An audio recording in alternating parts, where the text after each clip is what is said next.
Well, that was a bit rubbish, wasn't it? That really wasn't a very high quality game between two titans of English football. Well, I guess that's because we aren't anymore. This is what Manchester United versus Arsenal has become. Just look at this lineup. I mean, it is crazy. I saw a tweet. Someone found the lineups from 15 years ago. The difference is astonishing. It really is. The quality has dropped so far. Yes, the weather was pretty extreme. It was very heavy rain, but let's be fair, rain in football isn't really a big deal. Yes, the ball will move quicker and players will slip a little bit, but there's not any real issues. It's not crazy winds and there's no excuse, in my opinion. That was just a very, very poor quality game.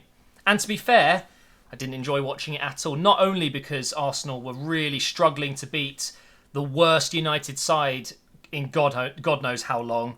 I mean, just think about it. Imagine, okay, 2 seasons ago, we would have said, oh, in a couple of years, we'll have, Aubameyang, Pepe, and they will be playing right back Ashley Young and left back Tuanzebe. And you'd be thinking, oh, that's going to be one hell of an opportunity. You would have even taken that before the start of the season as a what? How? Manchester United? Ashley Young at right back still? Tuanzebe, a centre back / right back, playing at left back, and you would have taken it as easy win for Arsenal, right? But no, because Emery is the most defensive-minded manager I can think of right now. I don't understand it. Look at the lineup. What do you notice? Oh yeah, 3 DMs. 3 defensive players in midfield. And what do you know? We bring on Ceballos in the second half and we actually have a bit of creativity in there. It makes no sense to me. Typically, away from home, if you're an Arsenal team, you do want to be a bit more defensive. But that's when you go to City, you go to Liverpool, not up against a team that have won 4 in their last 15 games or something. Aubameyang has scored more goals in his last 15 matches than Man United have as a team. Okay? That says it all. And I'm pretty sure that fact is right. I hope it's right because otherwise I'm going to look like an idiot. But there are some crazy stats out there. Man United are struggling massively. They've been losing games, drawing games left, right and centre. This is a huge opportunity for the mighty Arsenals to show them who's boss with Pepe down that right wing, Aubameyang through the middle, Ceballos in the middle behind. Oh, yeah, that would have been beautiful. But no, we put 3 defensive midfielders into our lineup. So, yeah, that's frustrating. I don't understand what Emery's thinking. I really don't. I don't understand it. I really don't. And, the other thing that really annoyed me tonight was the Torreira substitution. Why are we taking off Torreira? He was doing nothing wrong. The problem with Torreira tonight was he's playing in the wrong position. He is our furthest centre mid going forward. Why? Why is our best offensive midfielder the most forward-thinking central midfielder in the lineup? Why? Why is Torreira sitting behind Aubameyang on most of these attacks? It makes no sense. And then to take him off is mind-boggling when you can take off, Granit Xhaka, who this week has been made captain. Now, I just want to touch on this because a lot of people tweeted me, what do you think of this? Now, Granit Xhaka, fairness to the guy, is a quality leader. He is. That is something he's done all his career. He was captain at Mönchengladbach. Is he captain for Switzerland? I think he might. Actually, I might be wrong on that one, but he will be, no doubt about it, if he isn't already. And now he's captain for Arsenal. He is a leader. And what you've got to remember is this wasn't Emery's decision. Apparently, Emery had a list of 5. He put it to the players to vote, and they voted Granit Xhaka as their captain. And I don't know what I think about that. Clearly, you want your captain to be a leader, and that's what he is. But what's most important? What is most important about your captain? That he performs on the pitch, maybe? That he sets an example? The youngsters coming through will see Arsenal's captain bossing things, in Xhaka's case, bossing things in midfield, destroying teams, tackles, shots, whatever it may be. But we're not getting that from Granit Xhaka. And the worrying thing is, it almost makes him invincible. Why would you take Granit Xhaka off when he's your captain? How can you take off your captain against Manchester United? That is an issue. And it's not Emery's fault, even though he included Xhaka on the list, but he should be there, let's be fair. But the players have voted Granit Xhaka in, so clearly we're all missing something. Granit Xhaka either has nudes on all of these players and he says, I will post them if you don't make me captain, or he's just genuinely a good footballer and we're all idiots. I don't know which one it is. It's one of those two. I don't think Granit Xhaka is a bad choice as a captain when it comes to off the pitch and being a leader. But when it comes to performances, there are so many better choices. If your own captain isn't getting the basics right, what do you expect the rest of the team to be doing? In my opinion, Aubameyang should have had it. Aubameyang is at the prime in his career right now. Well, is he in his prime? I guess his days in Dortmund, you could argue, were his craziest times. But if you look into his stats, he really is at the very top of his career right now. So let's say he's in his prime right now. He's 30 years old. He clearly has a massive influence on this squad. He is week in, week out, delivering, winning us games. The free kick against Aston Villa, the goal today that got us the draw. I haven't even talked about the result today. But honestly, Aubameyang for me is a perfect candidate. And I'd like to see Bellerin take over in a couple of years. I don't know. Let's talk about Mesut. Mesut. So you're probably thinking, yeah, he's injured or sick or whatever. No, just wasn't picked.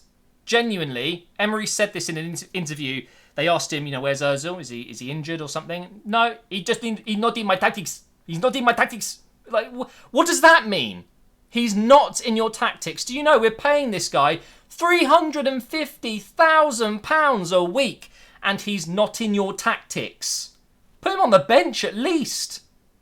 It blows my mind. The way he has treated Ozil is disrespectful. Yes, he might not be your favourite type of player. Yes, he might not fit your game plan. But when you've got an asset like him, a proven record, his career has been phenomenal up until the last 3 years. Let's be honest, he's dropped off massively. Up until then, World Cup winner. He owned that position in Real Madrid's squad all those years ago. Cristiano Ronaldo says he's the best number 10 he's had behind him. There is no question that Mesut Ozil is one of the best and most creative players on his day in world football. And you can argue with me all night, but when Mesut Ozil's on it, he is on it, okay? And he's not even making it on the bench. I'm sick of it. I'm absolutely sick of it. Where is he? Where is he? He's at home watching this game right now. He's just turned off the TV to go to bed or whatever because he's got training in the morning. What an easy life. What an easy life. I wouldn't mind 350 grand a week to sit on my arse and do nothing. Do a bit of training here and there. Honestly, it's crazy. It's absolutely madness. And this is a big question mark for me over Emery. Not only are his lineups questionable and getting more and more questionable, and his substitutions seem wrong, his tactics just don't seem right for the games that we're playing. We're being outplayed by Watford, Aston Villa. At times, Man United were better than us tonight as well. And now this Emery/Ozil situation is just getting out of hand. It's remarkable. I've heard reports that we are going to be trying to sell him this January and subsidise those wages because no one's buying him. So maybe he'll go out on loan. Maybe it will be the MLS. I think, if anything, he's going to end up in Turkey, maybe for Besiktas, or who knows. But we're still going to be paying some of those wages just to get rid of him. I mean, it's entirely backwards. It really is. For the kind of money we're paying him, at least put him in the match squad. It really isn't a difficult thing, in my opinion. And at worst case, if he really doesn't perform and he really doesn't get into your first team, it doesn't matter. Put him on the bench. He might get you a win. He might come off the bench and get that moment of magic that your team needs to win the game or pull it back from losing. There are so many situations tonight where maybe a Mesut Ozil would have been a benefit to us, but we don't have the choice if you don't bloody bring him. Really questionable, and I'm starting to lose my patience a little bit here because anyone can select a better lineup than he did tonight. Where is Tierney? Our brand new shiny left back. We've been screaming for a new left back for so long. We get one. He's finally back from injuries. Okay? He plays last week and he was brilliant. Okay? And his first game back, he's not even match sharp, right? Put him in the team. Where is he? Was there a knock? Was there a knock somewhere midweek in training or whatever? Is he injured? Nothing. Just not in the squad. Where is Holding? We're playing David Luiz and Socrates, man. Can I say congrats to David Luiz for not giving away a penalty? Do you know, I saw a stat about this. Okay, this is brilliant, okay? At Chelsea, I think he gave away 4 penalties in 170 games or something. He's already given away 2 in 5 for Arsenal. With that record, We're literally going to see him break his penalty giving away record at Chelsea in just about 10 to 15 games. I mean, that's absolutely shocking. Is it the teammates? I don't know. Have we just signed the actual Mustafi with an afro type haircut? I don't know. I would have actually taken Mustafi today. He has actually shown this year or this season so far that he's improving and maybe he's got a bit of confidence back. Just give him a go. But really, I would have seen Chambers come inside with Socrates. I think Socrates and Chambers can work. I really do. It worked really well against Newcastle at the start of the season. Why not? Chambers was brilliant tonight, and he's playing out of position. He's not a right back. He's not quick enough. He's got the mentality. He's really good with the ball at his feet. I think he should play at centre back. I really do. I think he should have been given the chance tonight, and Bellerin should have played. I don't know why Bellerin didn't play, or even Maitland-Niles could come in and just do a job at right back again, because it seems just silly to me to have David Luiz and Socrates together. It clearly just doesn't work. So what do we learn from this experience? Well, one, Emery's a pussy. He's scared. He's absolutely terrified of any sort of attack on our defence. So he lays 3 DMs in front of the back 4. He's so naive, it seems, to the attacking football that we play. He's ignorant to it. We at Arsenal are attacking. With Emery, we're losing that completely, and it's disturbing to say the least, because we've got players. You could say genuinely our team is so attack heavy and weak defensively that we should be doing what Liverpool did a few seasons ago, where they almost won the league with Suarez, Daniel Sturridge up top.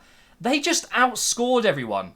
Sure, they'll concede 3 or 4 a game because their defence was shocking, but they would score more.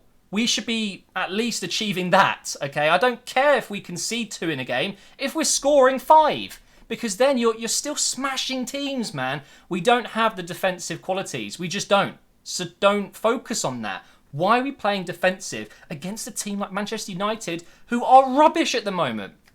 It's 2 points dropped. It just is. And you know what? I knew it was going to happen. I knew 100% we were not coming away with a win today. I said it to some friends. I've said it on Twitter. Everyone asking me, oh, do you reckon Arsenal are going to smash Man United? They're terrible at the moment. Straight away, it's like, no. Do you know this Arsenal squad? We go to Old Trafford and we disappear every single time. Sick of it, man. Such a crap mentality. And what a crap lineup, man. It's so bad. What is up with Pepe as well, by the way? I hope my tweet bangs tonight. Are we paying in instalments for his ability as well? It's unbelievable how slowly he can migrate to a new league. Yes, it does take time, but come on, if you're an £80 million player, it's just football. You just have the ball at your feet and you do your thing. Why is it taking so long? Every single shot is either hit at 2 miles an hour, it just dribbles towards the keeper, or he's blasting it out the freaking stadium. He broke someone's car window tonight. I mean, Pepe, I said this as well, Saka looked like an £80 million player that was just having maybe an average game, because Saka did okay tonight. Pepe just looks so... He's trying too hard. He's trying too hard. I'm done talking about this. Yeah, 1-1, 2 points dropped. We move on. It's just a disappointing result when we really, really could have and should have done better tonight. Oh, and quick word on VAR. I've got to say, I feel for United because they probably could have had a penalty, but they rightly gave us the goal. Aubameyang's goal was miles onside. They should be sacking that linesman. I don't care if it's his first mistake of the season. It's absolutely shambolic. Just look at the pictures online. Maguire's right in front of him. Literally in front of him. And the guy's, 6'8" or whatever. Like, he's a giant of a man. How are you missing him? Almost cost us a point tonight because of that. But, yeah, VAR, touchy subject. But thank you for watching, guys. Hopefully you've enjoyed this review. And I will see you next time.